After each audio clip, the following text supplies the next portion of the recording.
Hello, sir. Hi, Hi, Priyavada. How are how are you? you? I'm good, thanks. How are you? Good, good. I think we need a redundant system. So if some one person gets off, Priyavada or Yeah, somebody can take over. yeah, Okay. yeah. Yeah, Yeah. How was your trip, sir? much Very good. ado, I'll let Sam talk about this topic today. Okay, we'll do that. Yeah. Don't worry. How is everyone? I know we are a little late. Priyavada, is it good time to start? Oh, yes, yes, sir. Greetings, everyone. Greetings from Chicago. My apology for a little delay. Uh, Somehow there is some logistic issue. We hope next time we do a better job and handle it properly. Good to be with you. We have been talking about various subjects. And when I spoke to several young people, I find that they are all ultimately talking about their concerns and hopes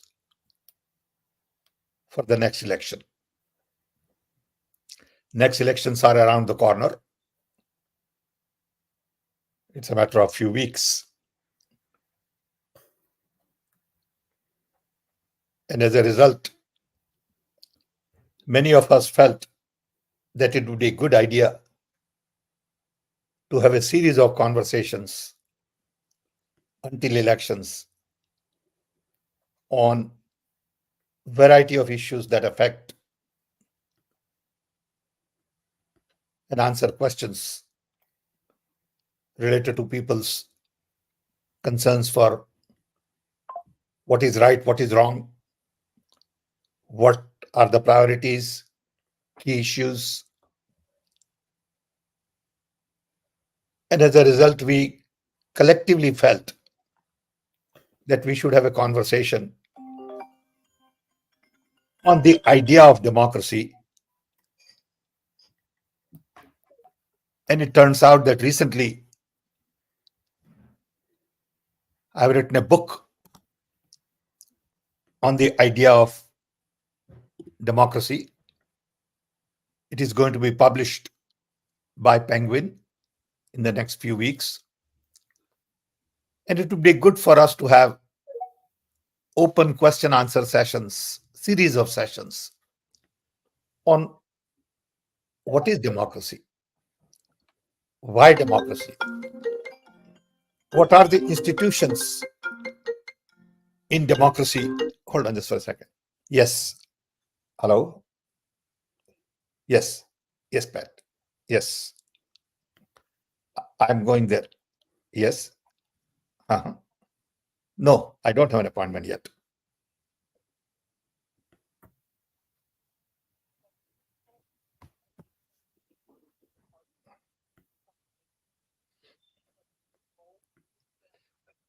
Okay. Okay.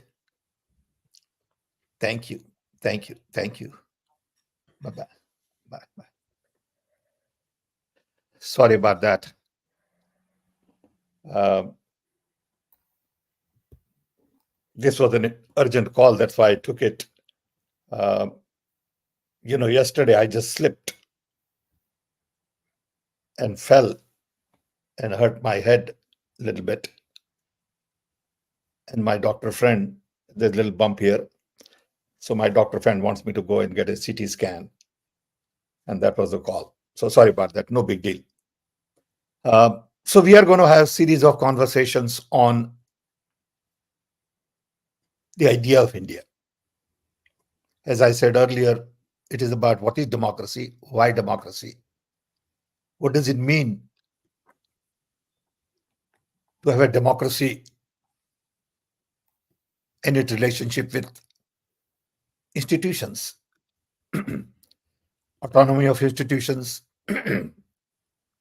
civil society, uh, media, relationship between uh, capitalism and democracy, leadership, innovations, technology.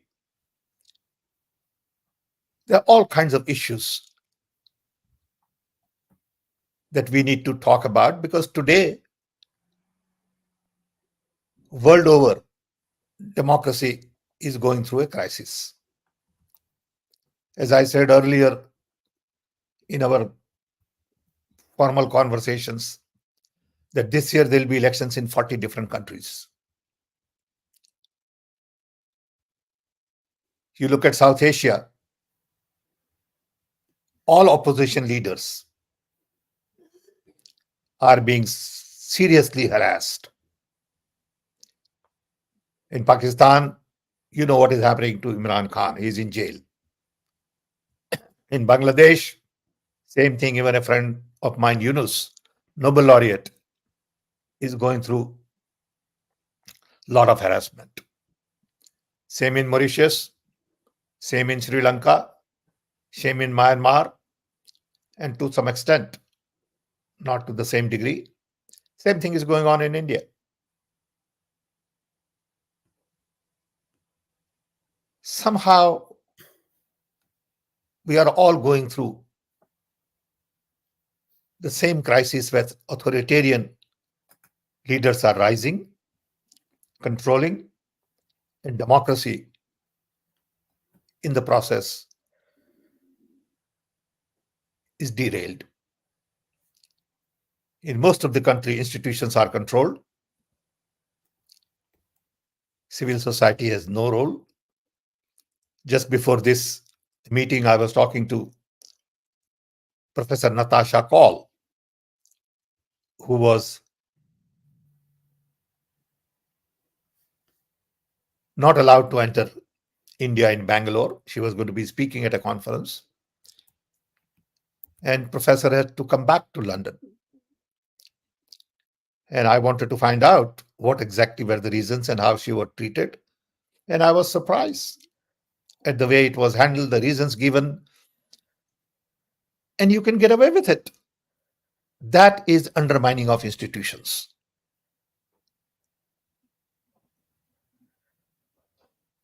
I know about her work. It is of no threat to anybody. It's an intellectual work. And why attack a person like that? What kind of a democracy is that? And this is going on a large scale.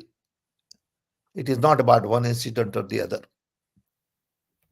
I'm told there is a list of professors from abroad who are not allowed to enter.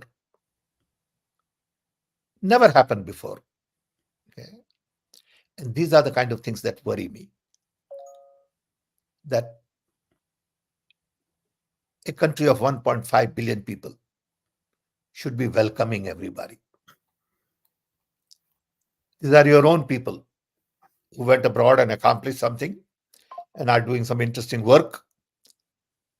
And to go after them, it just doesn't make sense. I'm sure there are all kinds of reasons and all kinds of arguments, but the fact still remains that a lady professor is returned from the airport. She also has her old mother in India to see. It's just not human treatment, according to me. Now one can argue and discuss and debate. So let's have a series of conversations on democracy, and I'd like you to raise questions, give your comments, debate, and see how we can get better understanding of the state of democracy in India, in South Asia, and globally. We have similar challenge in the US in the elections coming up in November this year. So I am concerned about the state of democracy because I have benefited from it. I know what it means to live in a democratic world. I lived in both democratic countries, largest and oldest. I enjoy my freedom, my autonomy, all the flexibility that comes with the democracy. And I speak up. If somebody doesn't like it, too bad, we can have a conversation. But that doesn't mean we become enemy tomorrow. I agree to disagree with you with great respect, dignity, and that's what democracy is all about.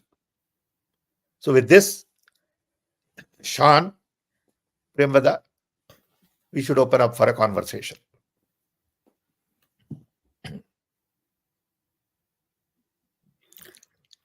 Thank you, sir. So before I go to the questions, my question is, do you think India's democracy is dwindling? Do you think because we are rated now like downgraded from an electoral democracy to an electoral autocracy? So do you think it's just this phase, or do you think the picture is now like it's that we can't be saved now? It's not like that. I think it is, and also not necessarily the grading of somebody else that I'm concerned about. I'm concerned about how our people experience. I'm concerned about three fundamental issues. One, autonomy of our institutions. Election Commission, Supreme Court, police, security, safety, ED, and you name it, all the government, income tax office, are they really autonomous, or they are taking direction from somebody in the government to go after A or go after B? Like when I spoke to Professor Calls, he said, all these people at the airport said there is instruction from Delhi. That's it. What does it mean to have instruction from Delhi? Okay.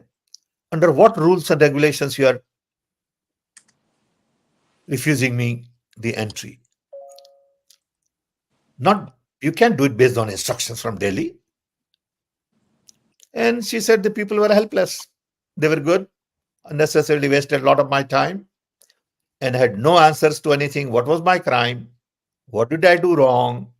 Which particular article you wanted to refer to? No, we have instructions from Delhi. Now that's pretty alarming. Okay. So that means institutions are not independent. They are not making decisions based on their judgment of the situation.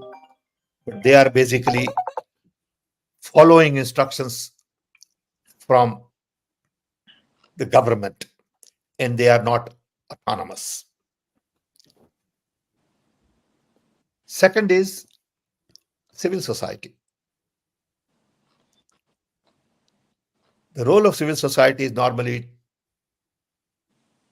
to really provide public service, work on education, health, and be a watchdog. Civil society is being harassed. Civil society is under attack by government saying you didn't pay this tax, you didn't pay that tax. And there are all kinds of procedures. They can come up with anything. Okay. And detain you, saying as per the rules and regulation of such and such, you haven't done this. So you pay 5 rupees fee for this, which you didn't pay in time. So procedures are used in a twisted way to really undermine democratic values. Third, media. Control of media to a point. Other people's message don't go out. I know that Rahul Gandhi has been under attack for 10 years. Severe attack. 24 court cases, including one on rape. And nothing has come out. But look at the amount of pressure being put on a person. He was telling me that when he goes out on these yatras, in the city he goes in, they fiddle with internet. So internet is not working. in that part, so your message doesn't go out. So this is all not democratic. The misinformation campaign about everybody. It's just decent people don't do these things. Okay? Decent people respect other people's privacy, have a dignified discourse, have some sense in a logical conversation. This is all tutu meme. You did this, you did that, and wrong history, wrong data, wrong allegations. It's all frightening. I'm telling you, and I've experienced it, and I know it, and I'm willing to say it. Okay? Because at my age, I need to really worry about these things. I don't have much time, and I can't hide.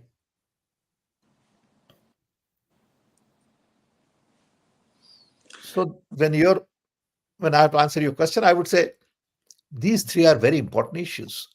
Independence of institutions is not about voting. People say, oh, we have voting. No, voting is the beginning of a democracy. And there also you manipulate. You manipulate with machines. You manipulate with institutions. You manipulate voter lists. All of these things are going on. I don't know to what extent. I have no idea. But I know it's going on. We have seen the proof. We saw what happened in Chandigarh. Okay. So, for someone like me, I would say democracy is under attack in a very systematic, organized way. Period. Now we can have a conversation. You may say you're wrong. I'm willing to have a conversation. Okay. Thank you. Thank you, Priyamada. Sorry, Sam, I was asking, how are you feeling, Sam, now? Yesterday you said... I'm okay. I just fell down. Okay. Something was sprayed on the floor. It was slippery. I didn't realize, and I fell down in my own house, hit a big wood table. It's okay, a little bit of scratch here and there, and just have a little bump here. And a couple of calls that are coming while I'm talking are from my doctor, because I take a medication called Eloquest. Okay. Eloquest is a blood thinner. And this doctor friend of mine said, look, because you take Eloquest, the chances of bleeding are very high. So he wants me to go get a CT scan to make sure there is no bleeding inside. And if there is bleeding inside, they can take it out with an injection or, put a little hole in the skull or whatever. It's not a big deal. But I don't feel anything. I can think, I can walk, I can stand, I can, smell. So he said, you're okay. But my doctor is always very, very concerned. Until I finish that, he will keep calling me. Okay. Because he's a personal friend. Okay. Great guy. Wonderful human being. We're fortunate to have good Dr. Sam, and take care, Sam. Good friends. Take care. You are all great friends. We pray for your quicker recovery. No problem. I'm fine. Don't worry about it. Speedy recovery. Pray for democracy. Yeah. Okay. Priyamada, as I said, today I have a bunch of questions on the context of the book. So I will Sure. come back to you by... Yeah, of course. Okay, you need to stay tuned, okay? Yeah. So coming back to the Sam, I think I have read this. Albert Camus have mentioned democracy is not the law of the majority, but the protection of the minority. He also, I think, have mentioned about it in the book. So what do you think about the minority's role, not only in India, at least in America, a lot of the immigrants are the minority. So what is the future role of minorities in the global democracies like India, America? See, ultimately, all of these things relate to what we believe in as an individual. Do you believe in respecting other human being or you don't? Do you believe in respecting women or you don't? Do you believe in protecting people who are not as strong as you are? It's like in a family, if you have a handicapped person in the family, you pay extra attention. You spend more money, more time, more energy on that person. Now, if somebody is healthy and says, look, you are being unfair to me because you are spending more time and resources on this handicapped person, that's not fair. So, as a majority, it is my responsibility to take care of minority. And I have to overdo it at times. Okay. Because it's my job. They are part of my family. Okay. And they are in minority. So it is my job to do favors to them. Now, you can't say that means you are favoring these people. Of course you are. That's your job. Okay. That's why you are majority. Okay. But if you don't believe in that and you say, oh, they are minority, they should be mistreated, they should be mishandled. Okay. They are taking too much of our resources. There's nothing you can do. There's no argument based on moral construct. So ultimately, everything boils down to what you believe in. I mean, look, we have in US today a situation where Mr. Trump, who is a potential candidate, he would perhaps win, can lie, can say anything and get away with it. Has, apparently cheated on the income tax. Okay. Has presented wrong documents. Okay. But he is still popular. So it tells us what people value. I think there is something fundamentally going on in the world. I don't know what that is. Something very fundamental is going on in South Asia, where all opposition parties are attacked and all dictatorial leaders are worshipped, successful, in control, and to some extent, other democracies are also headed that way. It is alarming because I believe democracy has given this world the prosperity we all enjoy. It is democracy in America that invented transistor, that invented computers and software and, military hardware and promoted consumer boom. And it is democracy in America that built Japan, Germany, Korea, South Korea. And it is democracy in America that made education more accessible, invented internet, provided, communication everywhere, essentially connected the whole world. It would have never happened in dictatorial regime. Okay. So do we want that kind of an environment, or you want dictatorial regime where everybody is suppressed? You even have to get a permission to move from one location to another. Okay, you're always afraid of government and you have lost your freedom, autonomy. Okay, freedom to think, freedom to move, freedom to act, freedom to write. Okay, and that's why democracy is very important, because democracy is all about progress. It's empowering human being. Okay. Do you want to empower more people, or you want to empower fewer people? It's about top-down approach versus bottom-up approach. It's a Gandhian approach. Democracy is Gandhian approach. It is bottom-up development. Small is beautiful. SMEs to network to scale and not have one big plant which produces everything. Look at the concentration of wealth going on today. I'm told in India, 17 people own more wealth than 500 million Indians. Can you imagine that? 17 people own wealth more than 500 million people. How did they make that wealth? You think they're so smart that they can do that? Even if you're manufacturing of money, you can't accumulate that much wealth. It is the contribution of the people. What did people get out of it? Why is there so much income inequality? So these are very complex questions and needs deep thinking. Ultimately, it boils down to equality. What is democracy to you and me?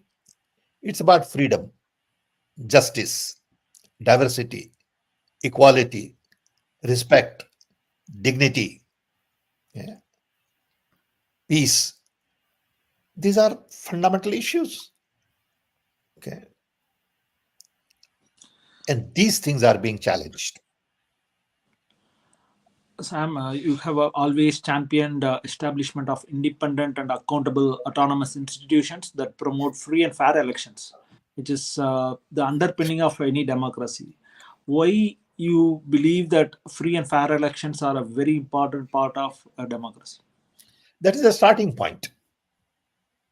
Okay. Elections mean we are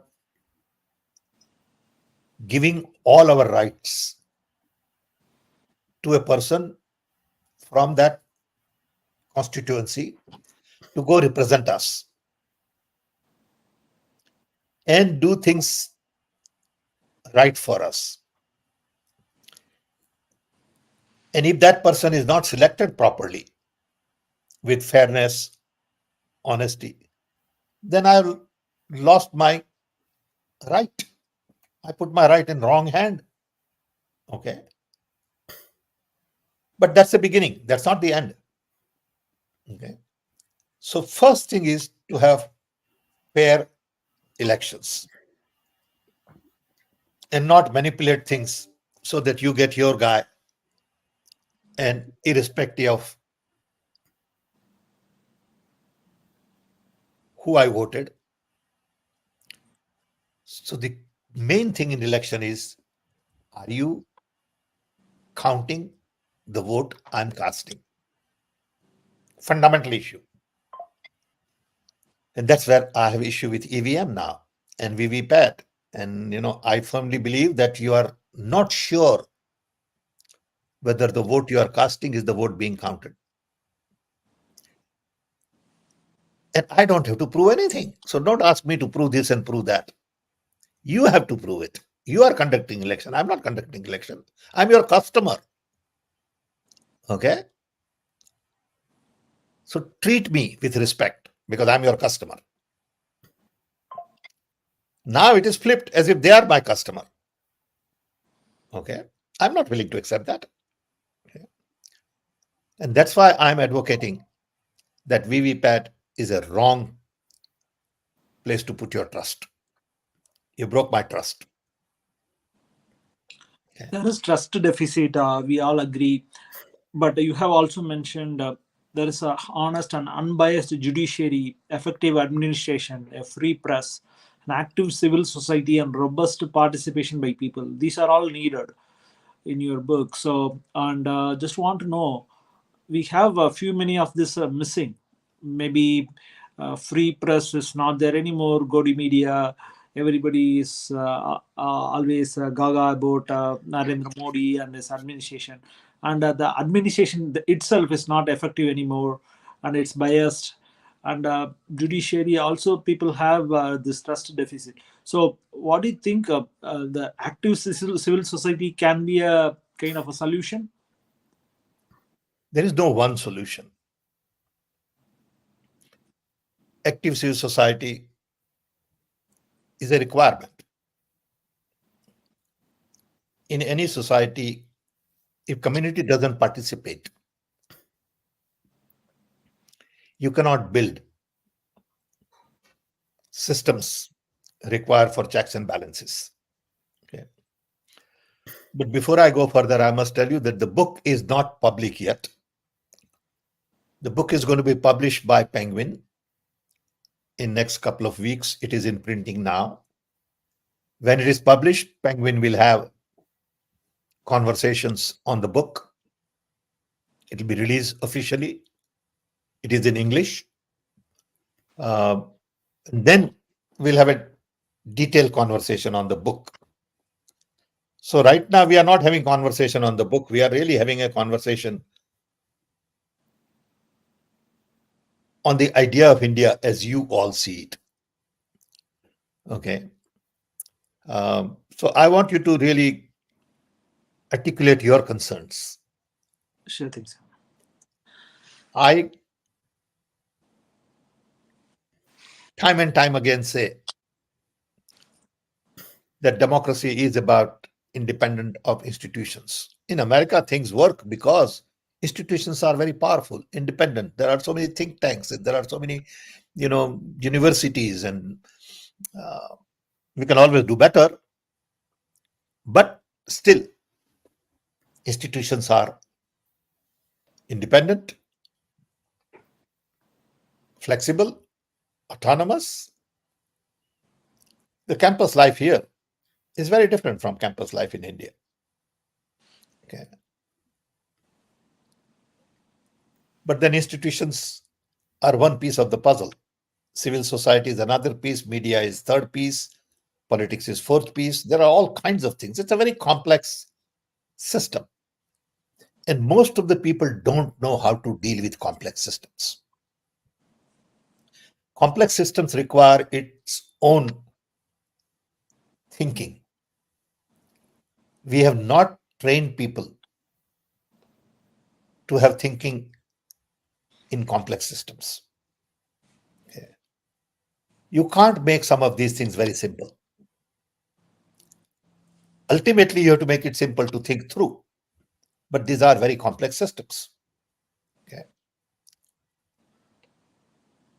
Sure. I think Dilsad is also asking something similar from LinkedIn.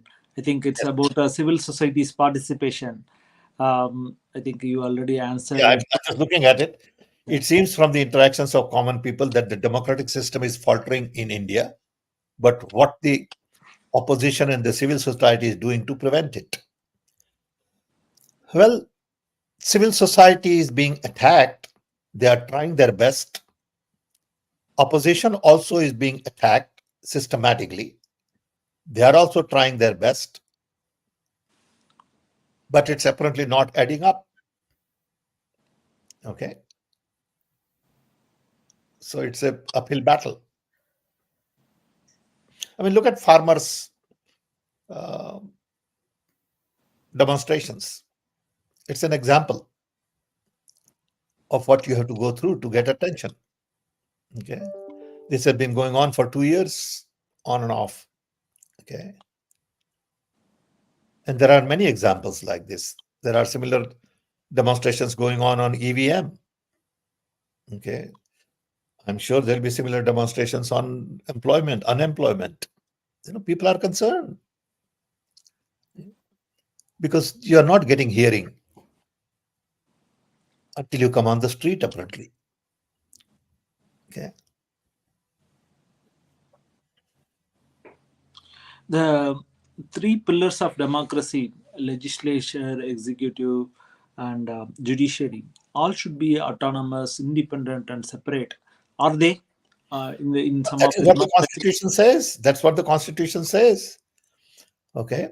Are you really working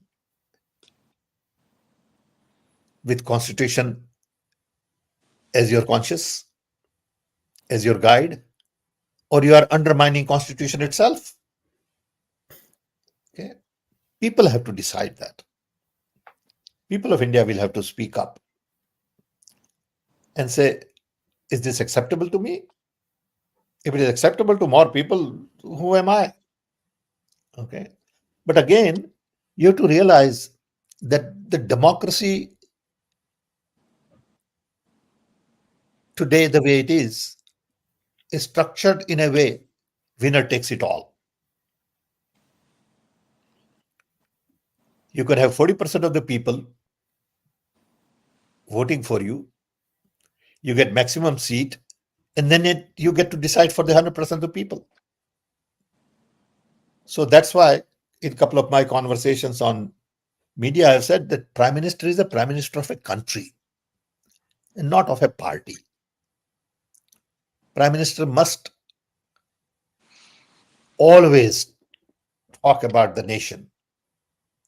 And when Prime Minister of a country starts into debate about opposition and starts blaming this and that, to me, it doesn't look good. It's okay once in a while. But all the time doing that tells me that you're not concerned about the larger public good. Okay. You're focused on petty scores to settle. And that's not good for democracy. Okay. So when you get elected, immediately you have to realize that a small number of people who elected you can't be your total focus. People who didn't vote for you are also your people. They also matter as much as people who voted for you. And that's what democracy is. So the fourth pillar of the democracy is supposed to be media. I think right now, I think media is dominated by misinformation, disinformation, particularly information. So information is directly becoming the fourth pillar, and there's a lot of data. What do you think about the role of information and data in this whole new scheme of democracy? Information is the fourth pillar of democracy. Media is a piece of that information. Media is the machine that distributes that information. Information include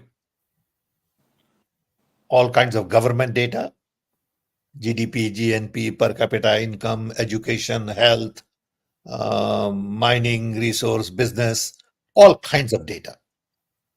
How that data is presented, used, is equally important, because a lot of this data is fudged. A lot of this data is misrepresented. You can take the same data and twist it and tell people, oh, we are doing so much. Okay. So one is data presentation and clarity, and two, how media presents it. If there is a good news from the viewpoint of one party, it will be shown over and over and over again on media. If it is the news about opposition, good news, it will never be shown. Okay. And that's how media is manipulated. So media is a delivery system. And today, it is not just the broadcast media. It is the print media that is under threat. It is the social media, where there are restrictions. Systematically, lists are submitted by the government to social media saying you better watch these people. I mean, that's just not done. Okay. I know my own Twitter account hasn't changed for 7 years. Same number, 365,000 people. It doesn't go up, doesn't go down. I fail to accept that. But that's okay. I'm not concerned about that. I'm not an important person. I'm not a politician in that sense. I'm not a big actor who needs, a lot of followers and all. I'm not selling anything. I'm not monetizing media. So it doesn't matter. Okay. But that's the kind of stuff going on. Sure. You, And in the process, fear is generated. See, this is very important. People are afraid to speak up. Okay. When I spoke to Natasha Call, I could sense a little bit of concern and fear, saying, what will happen to my mom? Mm. Go visit her. You know, she's old. I mean, that's a fear. Okay. And no one asked her, saying, would you like to go and see your mom first? Okay. Maybe you are not allowed to make a presentation, but you can go see your mom. No, because that's human. Okay. But there's an order from Delhi not to allow you to enter, and that's it. Okay. And it's just not fair. I don't know the real truth. I've just talked to her, and I believe she's telling me the truth. And I saw her version of the truth. But I know how these things work. Okay. Sam, on the taking the leaf out of the information becoming the fourth pillar of democracy, which is a new theory, I think which is very important. I think more than media is just a part of the information age or the information element or the pillar. So I think you have championed something called Right to Information Act during the last government of Congress, Indian National Congress. So I think there are equivalent laws in America, Freedom of Information Act, etc. So, but now this particular Right to Information Act is diluted to the core. This was the one of the last saving grace of this elected democratic government, which many people believed to bring transparency, to know about the corruption and few other things. But right now it's diluted a lot, and it's not followed in full spirit. What are your thoughts? So, how can we come up with more checks and balances? You are coming up with some new inventions like this, and somebody is able to dilute that same democratic tool. Are there any solution for the same? During Dr. Manmohan Singh's time, there was a National Advisory Council under Sonia Gandhi. And this council had some very interesting people, very capable, well-known social activists like Aruna Roy, economists, judges, and others. And rightfully so, that group decided to first focus on right to information.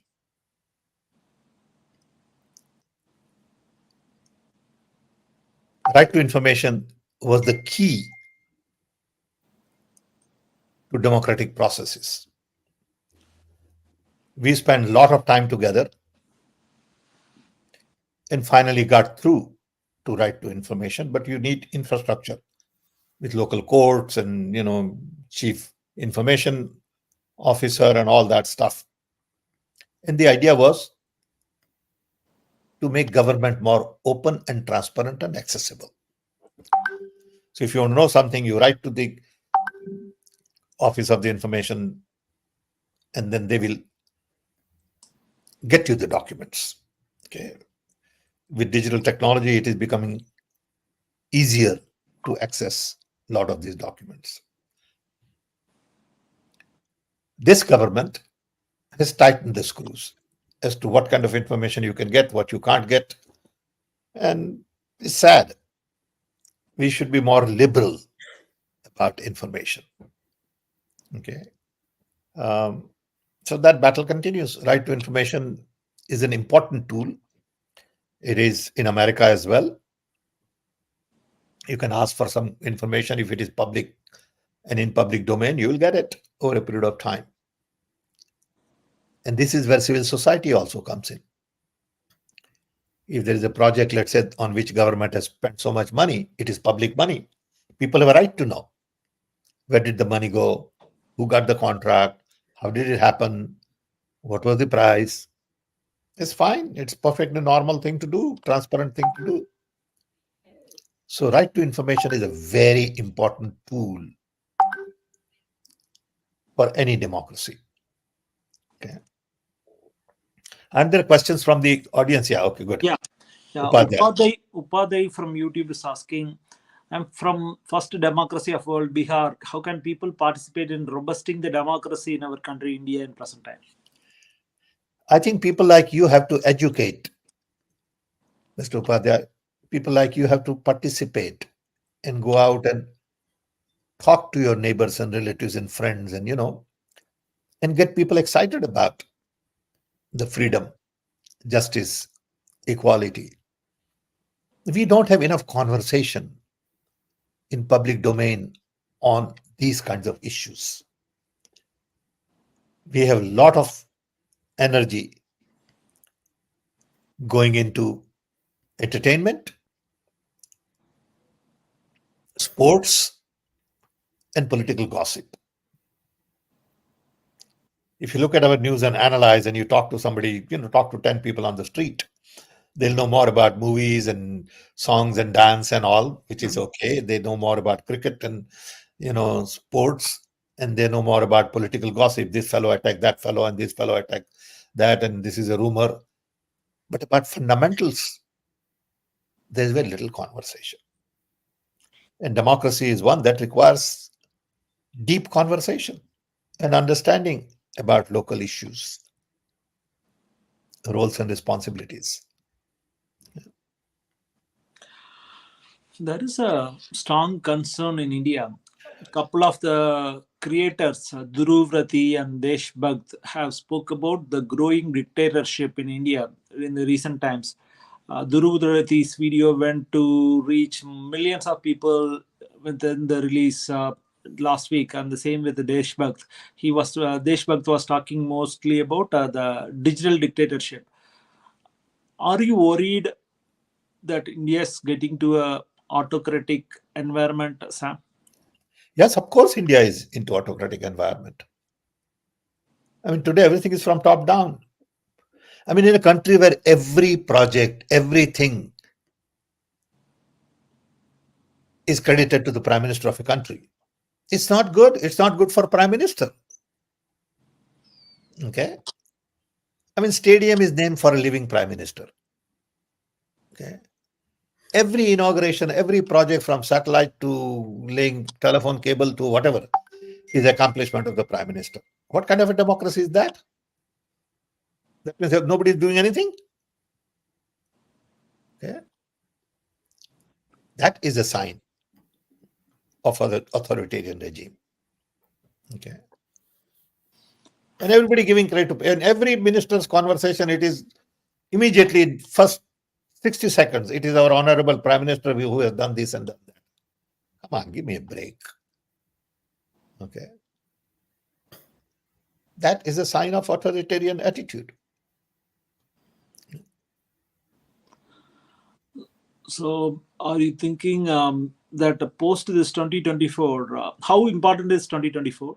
And in case if you are not doing the civil society is not doing the right thing in the 2024, or even if the EVM, VVPAT things, whatever we are championing, kind of 100% VVPAT, etc., is not happening. So, do you think we'll become a 100% dictatorship kind of model? Are you worried? We don't know. I don't know. I don't know. Okay. I don't have crystal ball, but I can tell you, based on the pattern I have seen, that I'm worried. I'm very worried about the results of the 2024 election. India's destiny depends on 2024 election. India's democracy depends on 2024 election. India's economy, employment, inflation, education, everything is of concern to me today. Okay. And I'm worried. I've said it. But I hope other people have questions, Sean. Yes, Sam. I think there are a few other questions from Tragic Kingdom. There's a person from YouTube, but I think it's mostly relevant. Priyamata, do you want to go for the questions? Yeah. So there's a question from Ye Big guy, can you just unmute and ask your question? Yeah. Hi, Priyamada. Sorry for the name. Yeah, I Mani was not. Ayo, you could call me. Okay, yeah. Hello, Sam. Yes, sir. First of all, wish you well and a speedy recovery. Thank you. No big deal. Thank you. Yep. So, Sam, you mentioned in your conversation just now that institutions are compromised, like judiciary, media, universities, law enforcement, etc., and which are fundamental for a proper functioning democracy. So, I do agree. And in fact, Congress party in its official communication has said this many times before. I've heard Rahul Gandhi say it, that we are not living in a democracy, like it's a sham, that sort of thing. So this is like all well and good. Like I agree with this view. But then, like the solutions that are proposed, you mentioned Mahatma Gandhi, like some time back in this very conversation. And Mahatma Gandhi himself, did not live most of his life under any democracy, right? He fought for democracy. In his heart, he had democracy principles, like respect for those and so on. But he fought for those, but he didn't live under a democracy. So he fought the British, assuming that they have malevolent intentions, that sort of thing. What I mean is, if we are not living in a democracy, the solutions can't just be those that address structural issues, like some technocratic solution, how RTI Act could be better designed. Of course, it's. I'm saying that it's the malevolence that's causing us not to have the democracy. It's not structural problems. So the solution has to be aimed at changing the regime, right? And for that, it requires a decisive pro-democracy movement. Everything else, is to be addressed later, like all the other problems. So Agree. what I mean is the protesting lawyers, and they talk in this constitutional language, Bhanu Pratap and Mehmood Pracha and all. They have been seeking an appointment with the political parties, mainly Rahul Gandhi, because they think that he is the principal actor and who can change the course of this their movement. But from 5 months, they have been seeking his appointment and not getting it. Not true. Not true. Okay, that's wrong information. Because I talked to them, so I know. Okay. I heard in one of the interviews. I could be Yeah, wrong. but that's okay. That's okay. Sure. See, first of all, I agree with you that the key challenge is for people to vote right. Okay. And I agree with you that civil society has taken EVM as one issue, which is of importance. Farmers have taken their issue. Employment, young people will take their issue. And there are multiple issues. And regime change is the answer. I agree with that also. Okay. Rahul Gandhi has not given time and will give time is really irrelevant issue to me. Okay. Because movement has to start at the ground level. People will join if it is the right movement. Rahul Gandhi has spoken on EVM. The problem is poor Rahul Gandhi has so much time. And I'll tell you, I was with him in the last week for 3 days. And the amount of phone calls I get for people to meet him is completely out of control. And everybody wants half an hour. And there are 100 requests per day. There isn't enough time. You can't just do it. So some people will say, oh, I didn't get time. There is humanly not possible. Okay, it's unfortunate that that's how life works. Even in a small level, in my case, I get so many emails and so many messages, I cannot keep up with it. Somebody can argue and say, look, Mr. Pitra doesn't respond. Of course, I don't respond because I'm not capable of responding to everybody. So these things happen. At individual level, in a country of 1.5 billion people, there will be always complaint that Rahul Gandhi is not meeting me. Okay. Because everybody wants his attention and time, and he has to decide where and when to intervene. But the fundamentals are clear that he is for democracy. He believes in the idea of India that Mahatma Gandhi had and Congress party has. And he's trying his best. Maybe it's never enough. Okay, we can fault him for that. But I can tell you, he works long hours. Look at his yatra. Okay. It just takes huge amount of energy to shake so many hands and listen to them and work with them and give them hope, and it's not easy. But I agree that some people might feel that, oh, Rahul Gandhi is not spending enough time on my issue, which is legitimate, and I sympathize with them. Okay. Are But there any I other will questions? ask anything else you have. Yeah, just Pratham, you do like to ask question? Somebody has this, share me what idea come to your mind No, that when is you hear the word democracy. no, that Oh, is your banner, Sam. yeah, that is your. Okay. Yeah, so Pratham, go ahead, ask your question. Yeah, hello, am I audible? Yeah, you are. Can you hear, sir? Yeah, I can hear. Yeah. Hello. Yeah, so my question is, do you think we need a reform bill in I can't hear, Pratham. for social change? You are feeble, Pratham. Yeah, your voice is little feeble. So, I can ask sir question. So his question is whether any reform bill is needed when the new government is voted to power.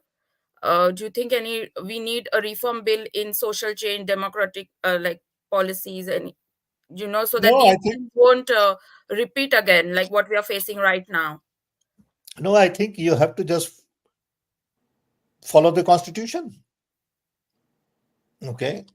It's all there in the Constitution. I'm telling you, Constitution is pretty good.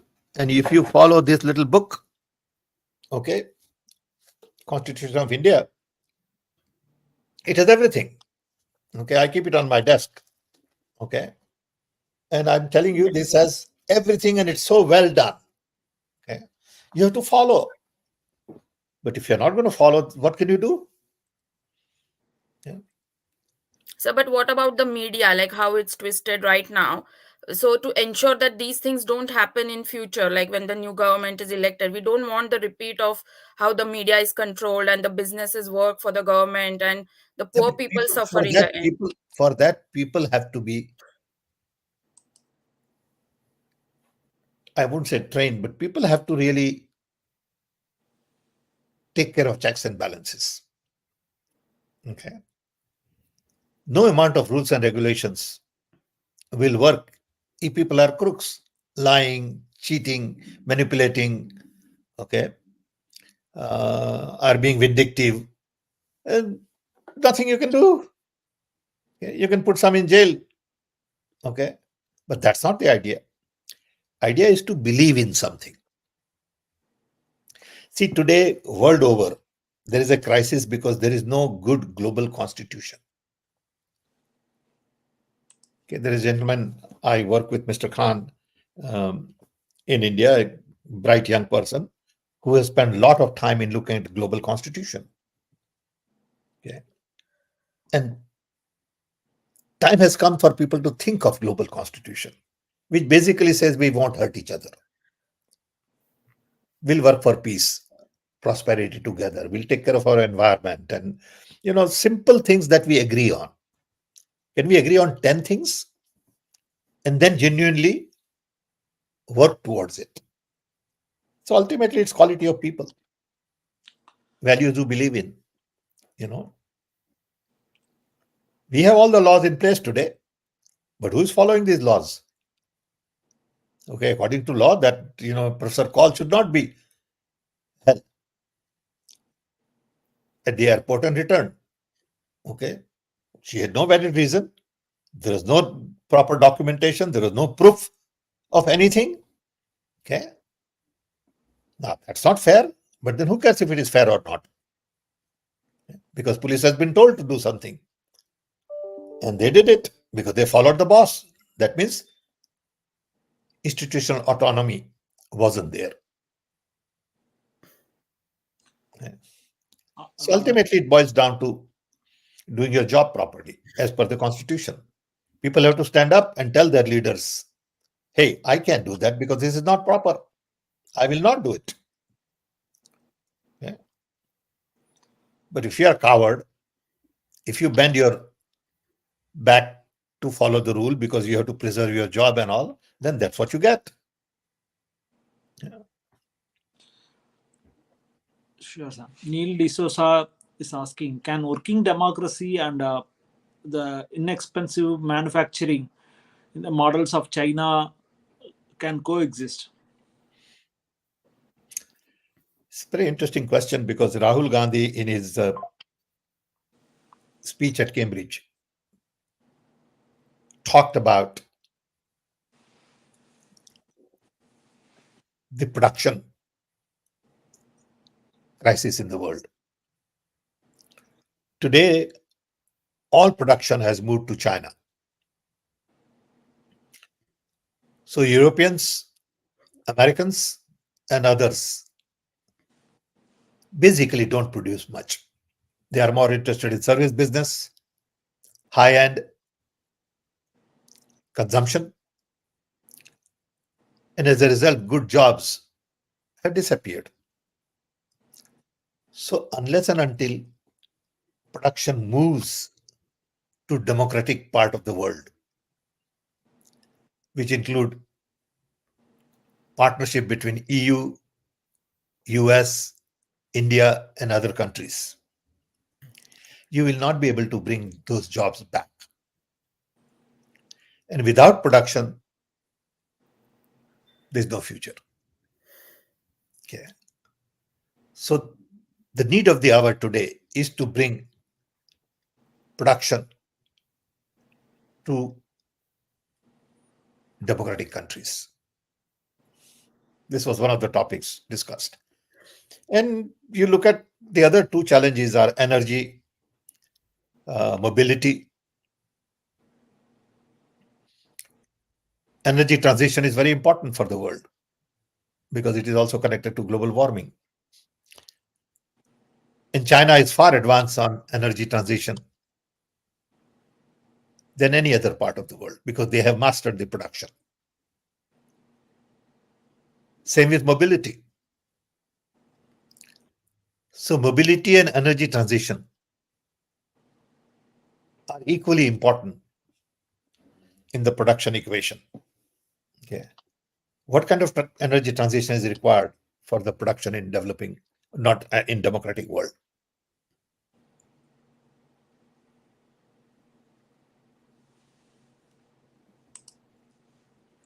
Sure, sir.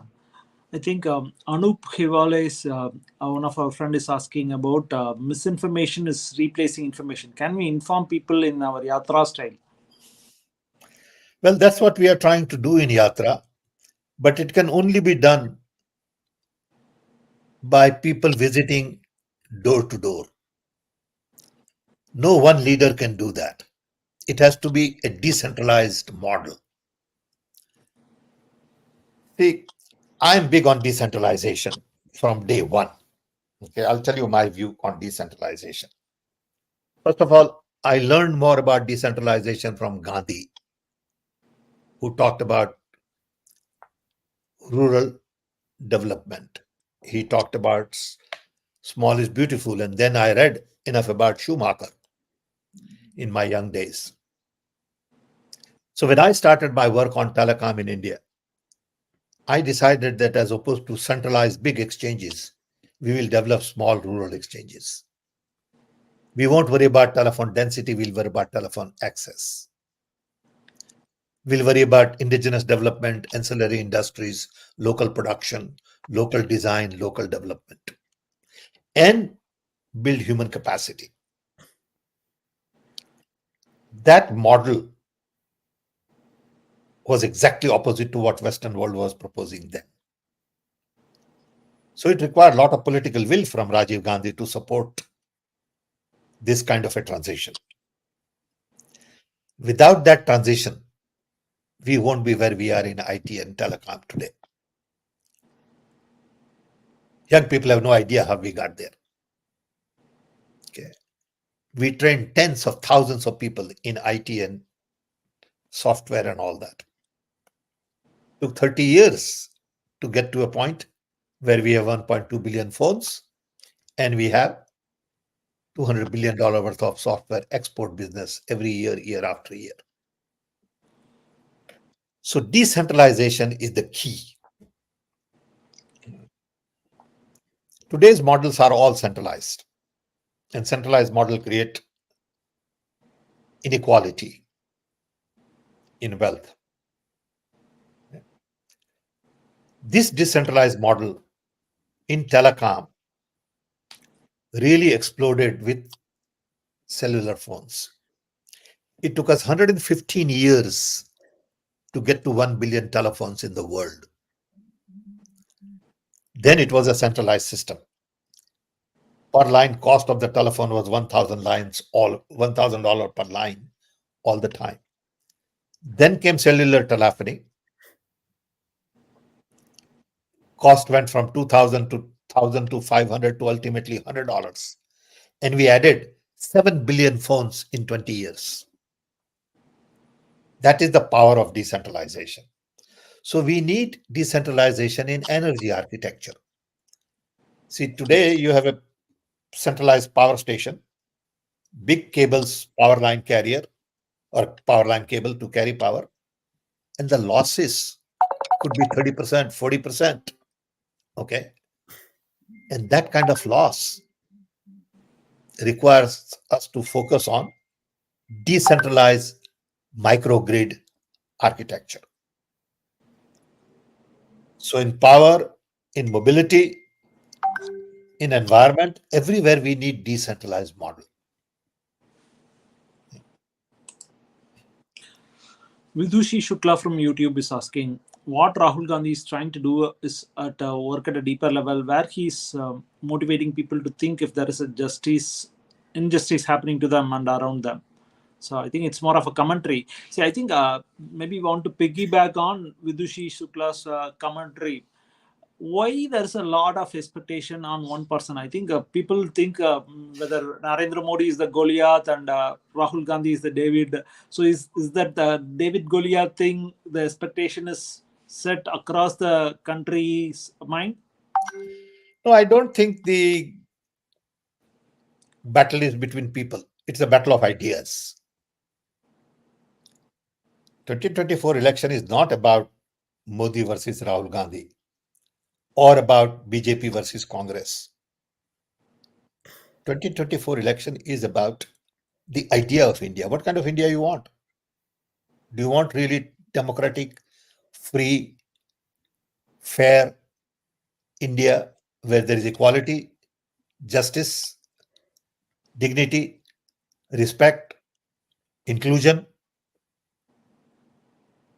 peace, and prosperity?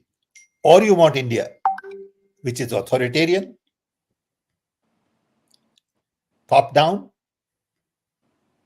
that is differentiating people, polarized politics, promotes hate, misinformation, violence, and ultimately resulted in more unemployment, more inflation.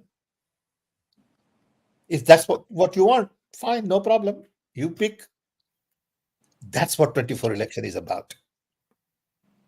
It is not about Goliath. It is not about, Rahul Gandhi or Modi. Okay. Because people come and go. We all have to go at some point in time. Okay. Nobody's there forever, but the ideas are there forever. Idea of free India, idea of democratic India, idea of India with equality, idea of India with diversity is what we stand for. And that is what we are fighting. So I'm very clear. And earlier comment was that how do we promote that? I think each one of us will have to go and talk to people. Each one of us will have to talk to 100,000 people. Even if we talk to 100, that's good enough. But if we can talk to 1,000, that's great. So a lot of people ask me saying, look, I want to help on election. What do I do? Because everybody wants to help Rahul Gandhi in strategy, and we don't need strategy in business. Okay. So don't try to boil the ocean. Okay. Just go talk to your own community, your own friends, your own parents and relatives and cousins and nephews, your own community. Convince them to do right things. And if enough of us do that, there'll be a change. I think one call to action, what all of us can take from your input, Sam. Many of us who have the liberal mindset might have left our own friends, family, or student alumni WhatsApp groups in the past 10 years because of all these extreme thoughts. Maybe it's time for all of us to go back and join those and then try enlighten and try see whether we can change at least few minds. Because you're talking to yourself and your friends who are convinced.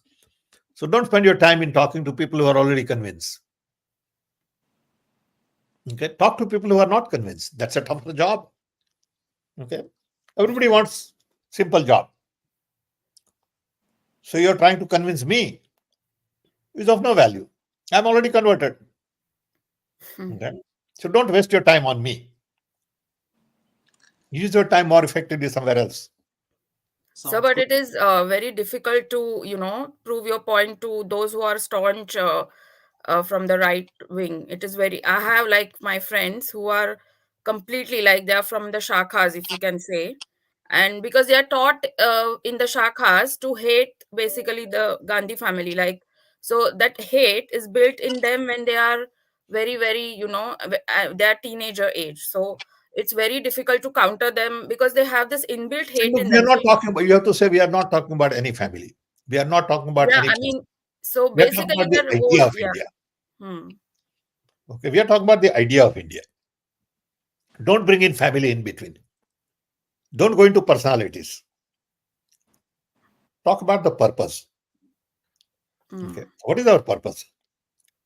Don't drag into personality. Okay.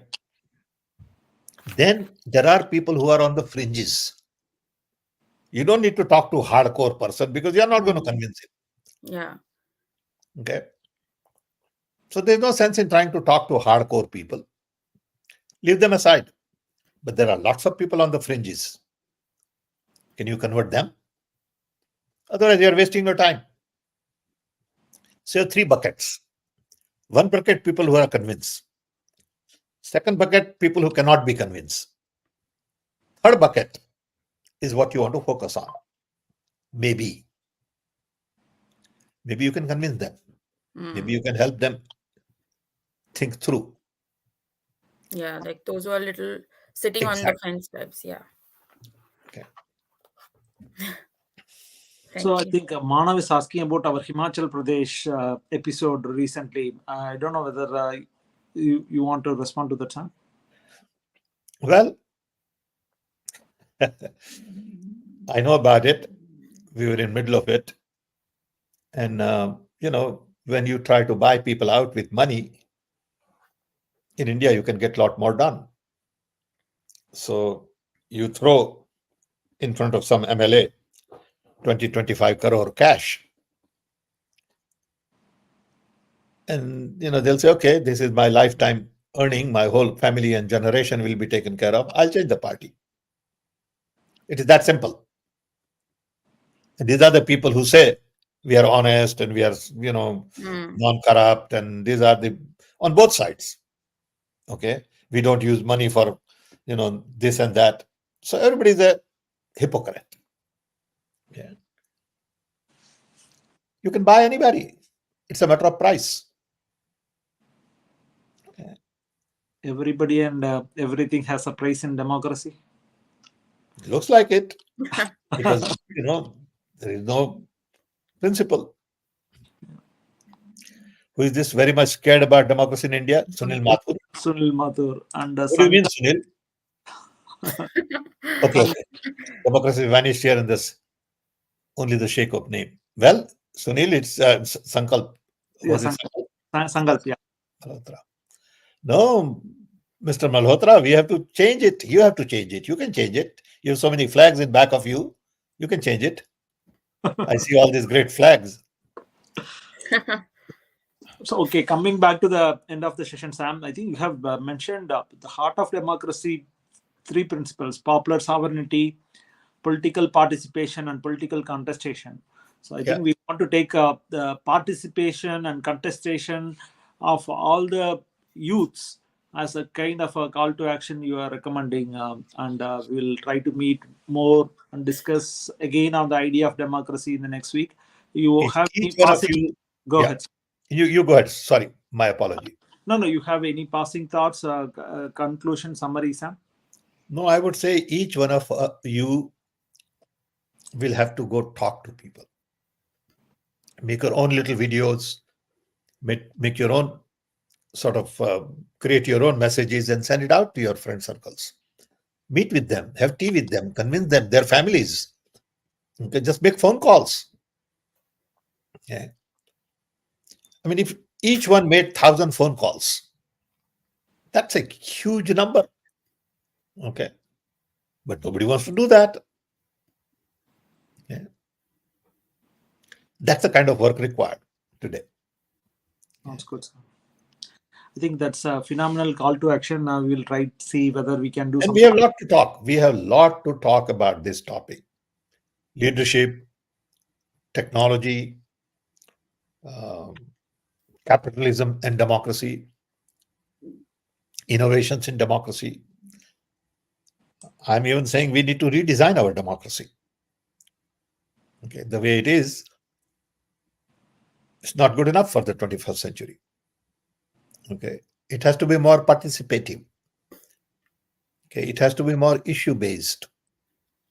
And today it is not participative at all. You elect a person and you send him to Delhi or Washington, and then you forget about everything. How could that one person represent everything in your constituency? You have no connection with that person you voted.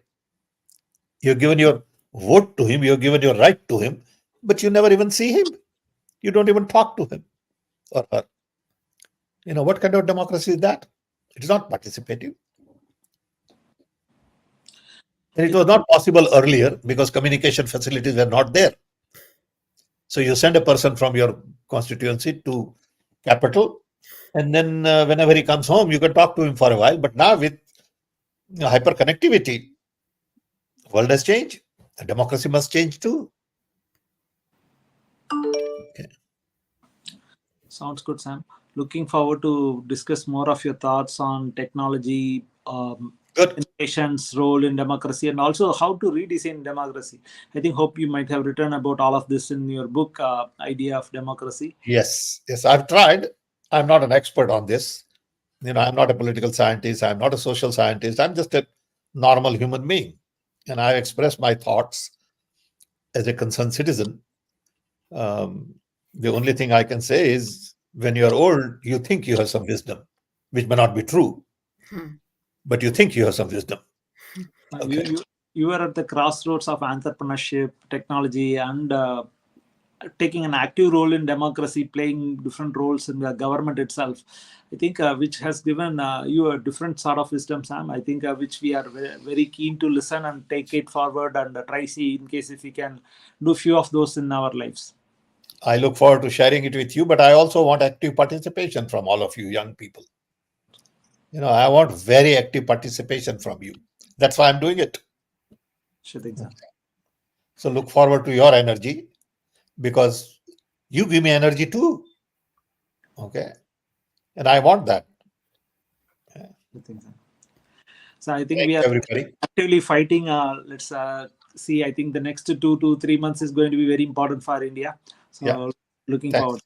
Thank you. Thanks, everybody. Thank you, sir. Thanks. Get well soon. Okay. Speedy Bye-bye. recovery. Thank you. Look forward to seeing you next week. Yeah, next week. Bye.